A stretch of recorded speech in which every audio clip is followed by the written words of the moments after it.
So welcome to Dojo ADMs 101. So I'm going to kind of take the approach that nobody here knows anything about ADMs whatsoever. So I do apologise if I kind of go over some bits that you already know about. And we're going to go out and do a little bit of ADM raising just to demonstrate what it is that we do when we talk about doing the ADMs. So to start off with, what is an ADM? So the ADM is the Activity Defense Multiplier. So in the top left hand of your screen where you've got the system name, so we are in GE-TAC 8JV, it will say the structure that we're in underneath that, and then underneath that you'll have two of the Brave Collective flags. So that's one for the TCU, one for the iHub. Be one that says system not jammed, and then there's one that has a little shield. So if you just bring a cursor over that, that is the Activity Defense Multiplier, which is currently at 4.3. So if you click on the system name, it'll bring up an info window about the system. If you head across to Sovereignty, which is on the far right, that gives a little bit more of a detailed breakdown of sovereignty. So when we talk about the Activity Defense Multiplier, we're actually referring to the sovereignty status of a system. So as you see in GE-TAC 8JV, in our ADM, we've got 3 indexes. So these 3 indexes make up altogether the ADM. So our strategic index is at 100% of level 5, so this means that we have held this system for 100 days, and it goes in the strategic index goes up passively for per the amount of time that an alliance has held an iHub for in that system. So level 1 is 7 days, level 2 is 21 days, and it kind of incrementally goes up until you get to level 5 where you need 100 days. Below that you've got the military index, which again you've got level 1, level 2, level 3 and level 5, and then below that you've got the industry index. So the military index refers to the number of NPCs that you've killed. So these will be what we call rats or NPC pirates. And then the industry index refers to the amount of ore that's been mined in a system. So we've got 3 main systems that we currently do ADMs in. This is Head GP, SV5 and WD-TAC.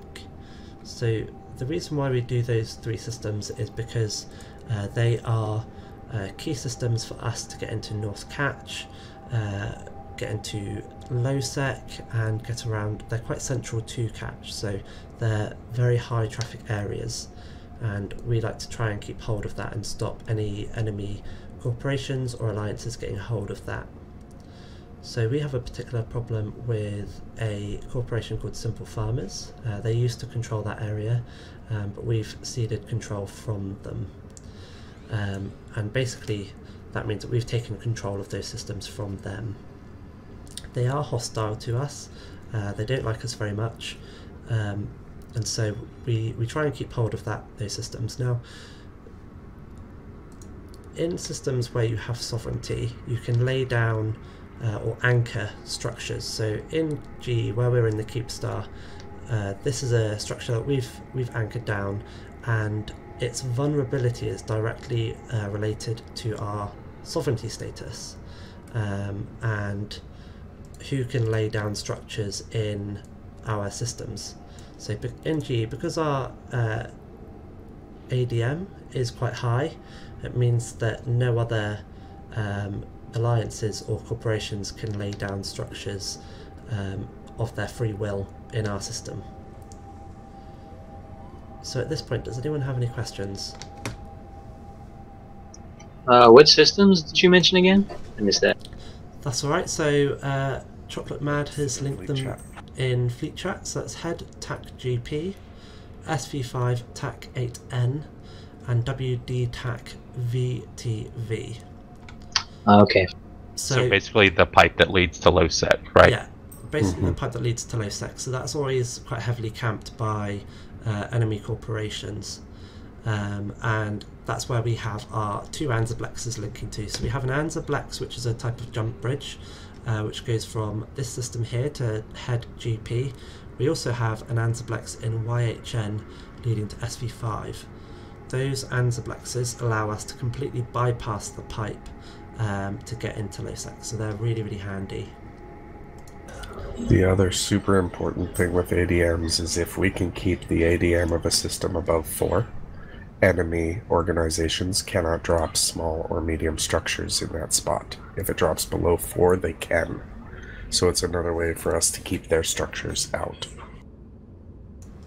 Absolutely. So in those systems linked, so go ahead and just click on head GP. So because we've got the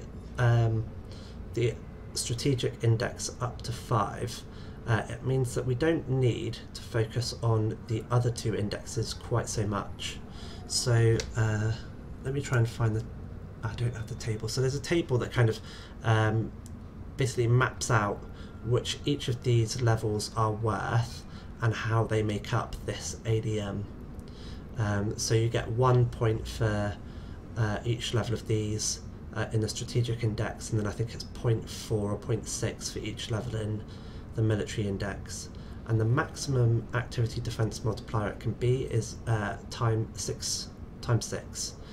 So here we're currently in 4.6, and that would be with strategic index level 5 and then military index level 3 and industry level 3. So just by having strategic index at level 5, it means that we don't need to keep both industry and military up. It means that we can just keep one of them up, but we do need to maintain level 1 in one of either the military or industry index. So I had a question about if it goes below 4 and dropping structures, does having sovereignty there give you like a base value already? Yeah, so if it's a capital system, for example, then that has a base ADM of 2. However, if it's a completely uncontested system, so if there's no sovereignty in a system, then it's just an automatic 0. Gotcha. So even by having sovereignty in a system, other alliances can still drop structures in it, theoretically. Yes, absolutely. So if that drops too low, so in head, for example, if that falls below level 1, that means that any other corporation can lay down structures, so they can anchor structures in that system. But because they don't own the sovereignty, the vulnerability windows and the time that it takes to anchor that structure would be affected by that. I thought it had to be below 4, not 1. So the ADM as a whole has to be over 4. But I'm talking about so because just a strategic. Okay, yeah, I got because you. we've got the strategic index at level 5, it means that we only need either military index or industry index at level 1. And I think what you were saying, if the military index dropped below 1, then therefore the ADM would be below a 4. Yeah, and that would mean that they would be able to lay down some structures, which is not what we want, because having structures means that they can stage fleets from there. They have safe places that they can get to in that system, and we don't want any hostile forces having safe places in systems that we have sovereignty over. Did you already say it, Kel, how fast they degrade? No, I haven't actually. I was going to come on to that. So if you on the head GP solar system information in this sovereignty bar, if you just hover your cursor over level 2 of the military index, it says 30% of level 2. Now you get 1 hour per percentage. So because we want to maintain level 1 at 100%, anything over 1% is basically safe. And because you have 1 hour per percent in head, we have 30 hours of safety. I see. And kind of side question, where do simple farmers kind of live then if we took these over? So currently I think they're staging out of 9 KOE because they have a lot of structures in those systems. In that system, sorry. So let's everybody undock. So undock, undock, undock. Have you got enough Logi, FC? Yeah, we should, one person in Logi should be sufficient, but if you want to come along in a Logi ship, do feel free. Yeah, I'll come and help you guys out. Fantastic. What can I fly in? Can I just fly in whatever I have? So there's an MOTD for the fleet with 2 bot fleet fits linked. So we do these, so the NPC, so the military index, which is related to the number of NPC kills, we basically go and find NPCs to kill, and so ratting sites, which are most commonly done by Vexers, which is why we use these 2 doctrine ships, which is the Vexer.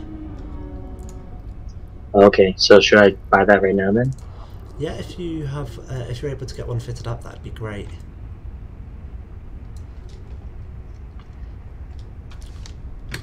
Those on the undock, if you just hit Control Space just to bring your ship to a stop for a second.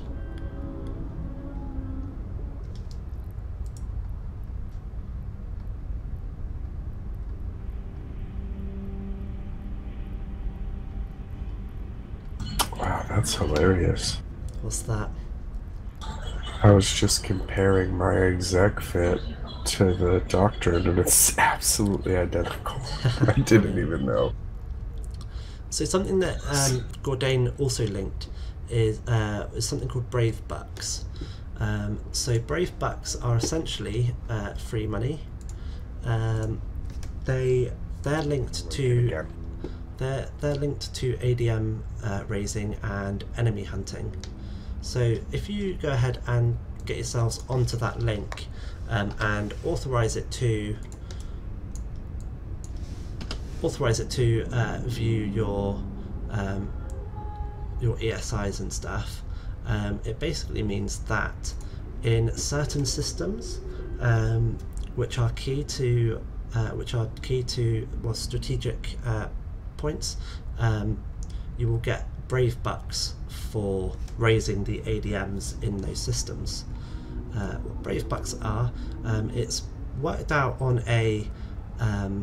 in some sort of index, which I don't actually know how it's worked out on, but essentially the more small gang fights kills that you get, and also the more ADMs you raise, the more money you get.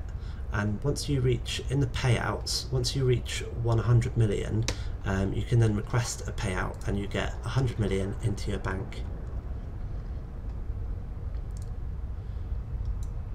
Adds up pretty quick. It does add up very quick. And keep in mind that it's completely on top of the stuff that you would normally be doing, so it's not like it costs you anything. So Stephen, how are you getting on? I'm good, I'm ready. Perfect. So everyone align yourselves to the Anzablex, which is going to be broadcasted.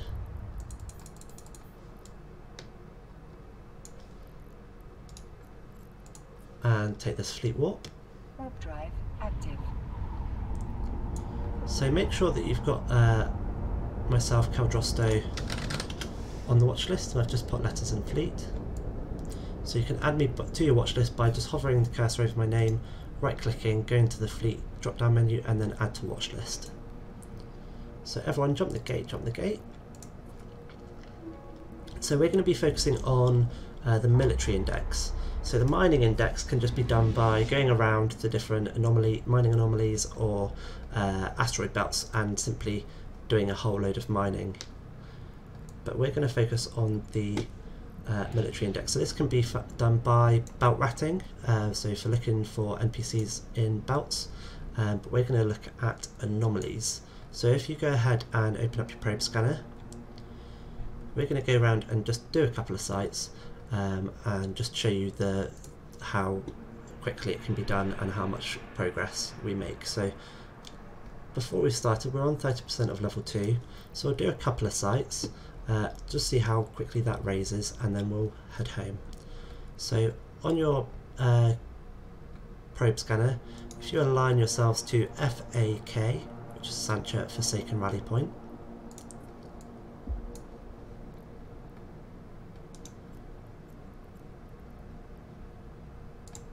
and take this warp. So on land, what we're going to do is you're all going to anchor up on me, Kel Drosto, and that just means keeping at range 1,000 meters. You're going to drop your drones, and then you're going to assist them to Kel Drosto, and this can be done by, once you've put your drones in space, there should be a tab that says drones in local space. You just right click on drones in local space, assist, and then look for me in your in the drop down menu. So everyone anchor up and drop drones. You want props on or anything? No props on for now. Make sure that they are assisted to me. Can you explain that again? I'm sorry. The assist. Yeah, so on the drones in local space, just right click on that tab. You've got the assist bar, and at the top of the assist, when you go hover over the assist, it will give you a drop down menu. At the top of that drop down menu, there'll be a watch list, and then just clicking on me. Did it. But maybe you need to repeat the attack, please. Sorry, which bit would you like me to repeat? Recycle your guns. Recycle your guns because you assign them after you fired. Yeah, that's what I meant. So what this does, does anyone have, who's in the So fleet? if you recycle your laser, it will the ones that aren't attacking will go attack. He's using a paint. Oh, the painter. Yeah. Okay. There you go. Yes. Perfect. So with assisting drones, the maximum amount of drones that you can assist to one person is 50. So that means 10 vexors, because you've got 5 drones in a vexor. So maximum of 50 drones altogether.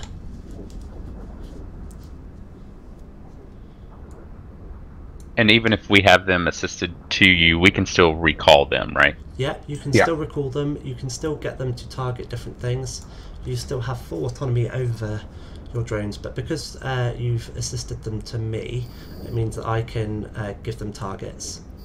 But just keep in mind that if you recall them and the person that's assisting them does not recycle their guns or doesn't disengage and re-engage, then they're just going to hover them. And they won't attack. If you recall them, it'll cancel the assist altogether and you need to re-assist them. Exactly. Gotcha. But once you re-assist, they have to recycle guns or else they're just going to hover whoever they're assisting. Until they disengage and engage the next person and press that button. Or the next round. I think we have one person too many. I think we do. I lied, those are armor bots. Never mind. So the process that we're going through now with you guys assisting drones to myself is called drone bunnying. So I am your drone bunny. And so it just speeds up the whole process of killing particularly the bigger rats, which have higher break points, so it takes a lot more power to actually break them.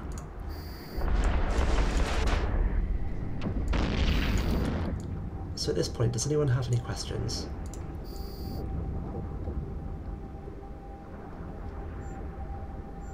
No, perfect. I assume there are fleet ups that happen to do these, right? Yes. Yep. So fleets will go out when the ADMs are critically low.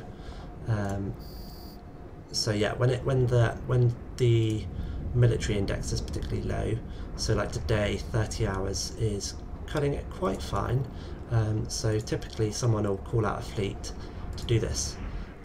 So anyone in Brave can call a fleet or ping a fleet to run ADMs, and because you're running ADMs you automatically get what's called Stratop SRP. So does anyone not know what SRP is? I'll give a quick explanation just in case anyway. So SRP is our ship replacement program that Brave has, which means that if you lose your ship, the Alliance then pays for it to be replaced, and will give you the ISK to the value of the ship to be able to do that. And so there are different levels of SRP, and each level of SRP gives you a certain amount, percentage of the value of that ship. So I think Stratop SRP gives you the full value, whereas something like Fun Fleet would give you a percentage of. And normally, to be able to call Stratop SRP, you have to be a Stratop fleet commander. However, because the ADM fleets hold very high strategic value to the Alliance, anybody who wants to run an ADM fleet is allowed to basically put down Stratop SRP for people to apply for that. And I linked the wiki page.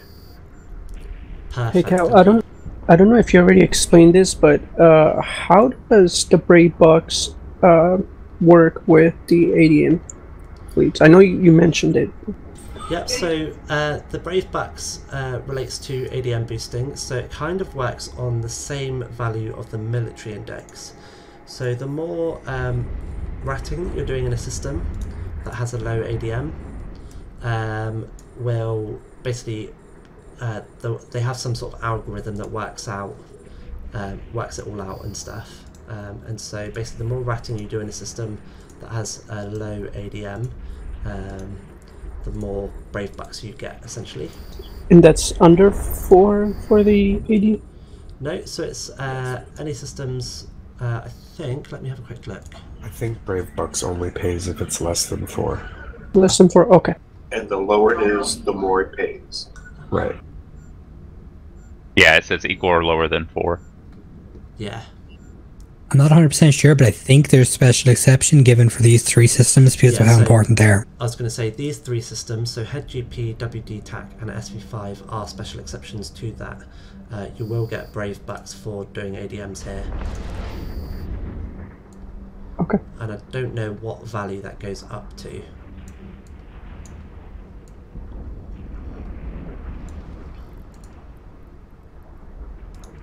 You just need to make sure to give it wallet access because that's how it knows what you're doing. So we're just going to turn back in to bring us in closer range of the enemies. And so these are really, really easy fleets to run, and they're really, if anyone ever wants to become a fleet commander or get a taste of what it is to lead a fleet, this is a really great way of also getting that experience, because they're really chilled, they're really laid back. This is just kind of an insight into what an ADM fleet looks like, because quite often we'll have 30 plus people doing it, so there's a little bit more of logistics that you've got to plan. So you've got to have a couple people who can be drone bunnies, you've got to have some logi, so that if anyone gets a lot of aggro, then you've got logi there to keep your shield, your armor and your shields up and stuff. And so going back to the idea of the drone bunny, so to be able to give instruction or give targets to drones, you have to have an offensive module on your ship.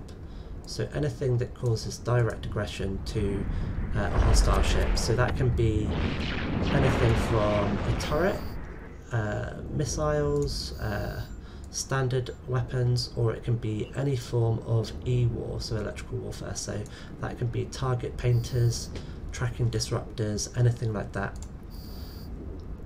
I'm currently using a target painter just because it's so easy to use, but you can literally just stick a civilian gun on your ship, and that would actually do the job.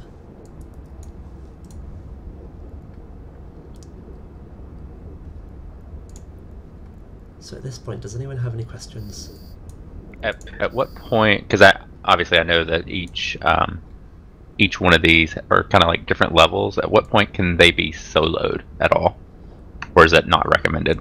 So this site, a Sancha Forsaken Rally Point, this can absolutely be done solo in a Vexor with sort of intermediate drone skills. So yeah, you can absolutely do these solo. You don't use the fits that we're currently using because these are more, this fit is more directed in case we ran into hostile fleets. So say if like the 2 Newton system, for example. yeah, so say if they called in some backup to come and cause us trouble, the fits that we're currently running are also geared up very well for any sort of PvP action that we might come across. Gotcha. Whereas the ratting fits that we've got, which can solo these sites, are not geared up for any sort of PvP.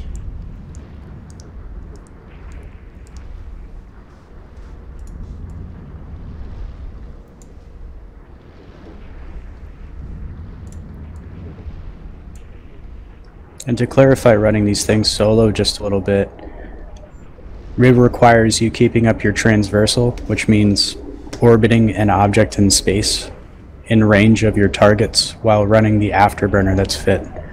In the case of the Nubro Vexor, it's that 100 MN afterburner. So essentially what the ZOM is doing around Kel right now. Except farther. You want to orbit at about 30. Yeah, I'm keeping close because I want to be able to hear what you guys say. Okay, it's friendly spike, sorry. That's right, I know that another fleet is being run currently. Yeah, I just saw the number start slinging up. But yeah, so if any of you new bros ever wanted to run an ADM fleet, then you're always welcome to. And you'll always have lots of support in doing that as well. So do you guys know how bounty works on rats and things?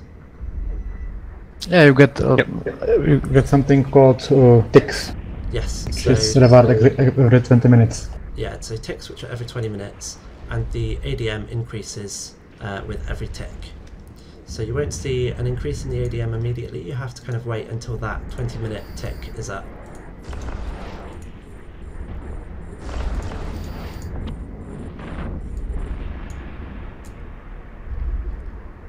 Yeah, I'm happy to run a few ADM fleets. I didn't realise that was a thing here in Brave, so...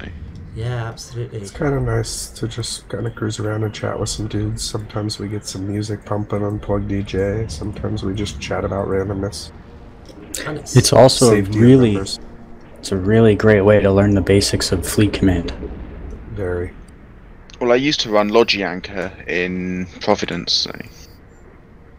And I don't know about Kel, but if I run an ADM fleet, I usually try to get a new bro to come and do salvaging behind us. Yeah, because also if you get a new bro doing salvage behind you, that's a good way of them making a bit of this, because they can just come through a site that you've just finished and clear up any mess left after you. Yeah, with like a new bro. Actually, I've got a fit that I'll share, and it's actually just a cruiser basically that I fitted out, so it's a lot cheaper than a Noctis. I got on the second account also the salvager, because I was ratting in another system before the class. Ideal. Don't worry enough, I gotcha. So yeah, so Rudza, dropping an MTU. Dropping an MTU is absolutely fine when running ADMs. It's just usually common courtesy to ask the FC first, so whoever's running the fleet, just run it past them. I'd be very, very surprised if they said no. And if they said no, then I would expect them to give you a reason as to why not. If it's in any other type of fleet, then dropping MTUs is an absolute no-no. And if you're in combat and you drop an MTU during a fleet engagement, then the FC can and would be well within his rights to call everyone to target to primary that MTU, and you would get into a lot of trouble. But yeah, during ADMs, dropping MTUs is absolutely fine. The other way that you can do these as well, just to make your life a bit easier, is if you ever wanted to run an ADM fleet, is that you don't have to do everything all yourself. So you don't have to be the anchor, you don't have to be the drone bunny all at the same time. You can always ask someone to be your anchor, or you can always ask someone else to be your drone bunny. So you could be anchor and someone else be drone bunny, or someone else could be anchor and you could be drone bunny, and that just gives you that kind of stepping in kind of level with it, so you're not just diving right at the deep end. So everyone recall your drones, recall your drones.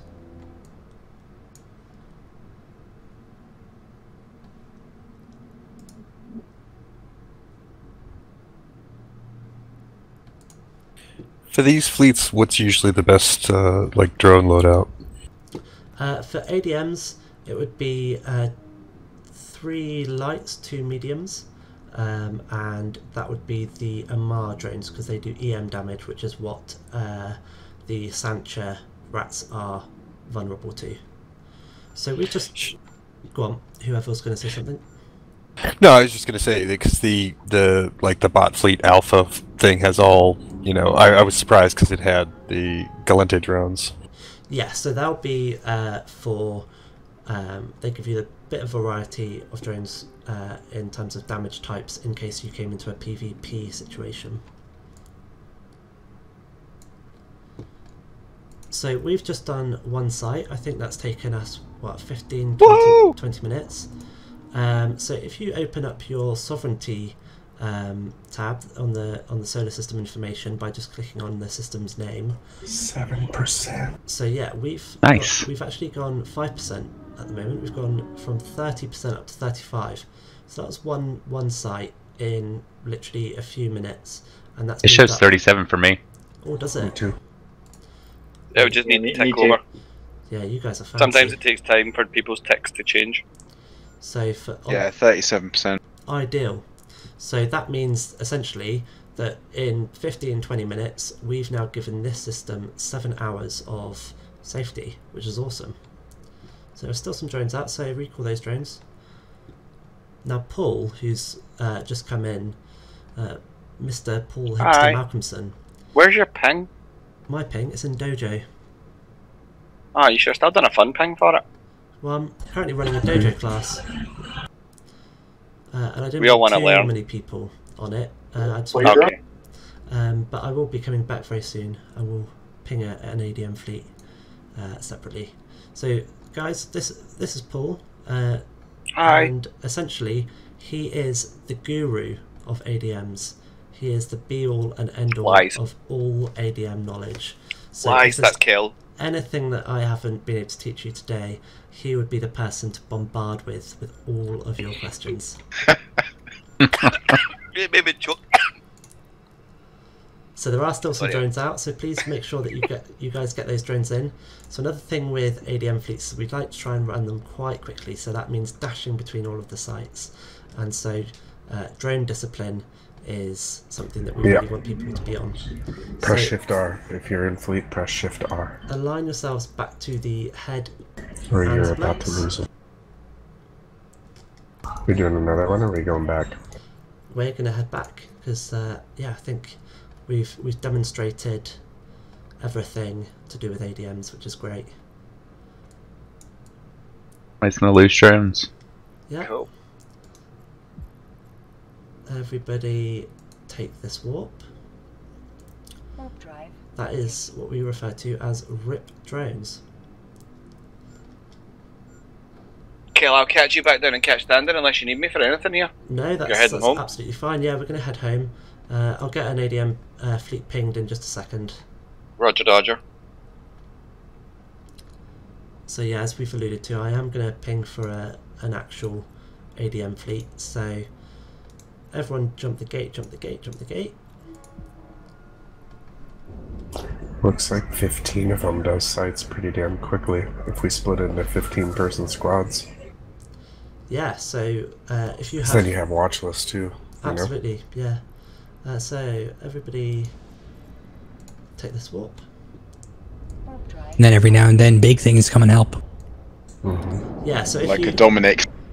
the bigger things, so things like carriers who do carrier ratting, if they can get sanctums or havens or any other sites that have a lot of rats, they can really drive those ADMs up really, really high. Now, in terms of running ADMs, doing the ADMs up, they do get incrementally harder to increase in percent each level up. So we don't tend to really push things above level 3, purely because once you get into level 4 and 5, it's one hell of a long old grind. So everybody dock up, dock up, dock up. And Kel, if I may, just a real quick about big things. Since we have some new bros here, if you do see a big thing, it's pretty typical for you to want to say something like, "Oh wow, look at that Titan." Just try your best to refrain from that because we have spies on our comms and we don't want them to know that we have big stuff. It's also referred to as blue intel, so we never ever give out intel on open comms about our fleet movements, our fleet compositions, or anything of high value. So that includes raw calls out on mining sites, basically any capital ship. And for anybody that's a new bro, if you're ratting and you have a dread, NPC dread spawn in your site, run. Don't be loud about that on comms and in fleet chat. Try to find somebody that maybe you know has a dread and message them off to the side and see if they can come kill it for you. We've had a issue recently of some folks trying to take down NPC dreads. It was talked about on comms and they went and got their dreads lost. Check guys, the Keepstar is not tethering anything, so better dock up. Thank you, Arthur. Yeah, so everybody dock up in the Keepstar. So does anyone have any more questions? Off topic, why does that happen with the Keepstar? It's just a bit of a glitch with, yeah, it's just a bit of a glitch that sometimes happens after downtime for some reason. One last thing regarding rat dreads. If you are doing a site in your Nubro Vexor, and or whatever you're running it with, and a dread rat does spawn, warp off, because it'll either 1 or 2 shot you. Yikes. But do save the location and grab a buddy who can help you actually kill it. I found that out the hard way. Right, so I'm going to stick around here for a couple of minutes, so if anyone has any questions, then feel free to ask away. Otherwise you're free to head back down to Catcher and Comms. Hopefully I've been able to teach you a bit about ADMs and what it means to run an ADM fleet, why we do head GP, WD-TAC and SV5, and hopefully I might have inspired a couple of you to want to run ADM fleets yourself, because anybody is able to do it, anybody's more than welcome to do that, and you'll always have support in doing that. So if you ever want to run an ADM fleet, if you're not feeling too confident about it, then I'm always more than happy to help you with that. So yeah, if you think of any questions later, do feel free to drop me an in-game message, an email, or message me on Slack. Thanks, FC. Thank you, FC. Thank you very much, guys. Thanks a lot.